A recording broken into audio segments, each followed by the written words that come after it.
તો બનાસકાંઠાથી સમાચાર સામે આવી રહ્યા છે। બનાસકાંઠામાં રામ ભક્તનું અયોધ્યા ખાતે હાર્ટ એટેકથી મોત નીપજ્યું છે। તો દિયોદરના નોખા ગામના 55 વર્ષીય રામ ભક્તુ અયોધ્યા ખાતે મોત નીપજ્યું છે। પાલનપુરથી સ્પેશિયલ ટ્રેનમાં 9 તારીખે તેઓ અયોધ્યા નીકળ્યા હતા। તો યુપીના સરાલપુર રેલવે સ્ટેશન પહોંચી હતી આ ટ્રેન। હોસ્પિટલ લઈ જતા રસ્તામાં જ મોત નીપજ્યું હતું। સમાચાર બનાસકાંઠાથી પ્રાપ્ત થયા છે। બનાસકાંઠાના રામ ભક્તનું અયોધ્યા ખાતે હાર્ટ એટેકથી મોત નીપજ્યું છે।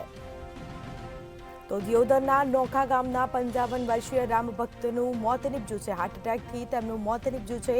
સારવાર મળે તે પહેલા જ તેમનું મોત નીપજ્યું હતું। પાલનપુરથી સ્પેશિયલ ટ્રેનમાં 9 તારીખે તેઓ અયોધ્યા જવા માટે નીકળ્યા હતા।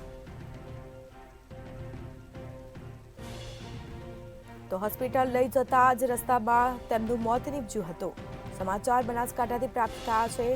બનાસકાંઠાના રામ ભક્તનું અયોધ્યા ખાતે હાર્ટ એટેકથી મોત નીપજ્યું છે।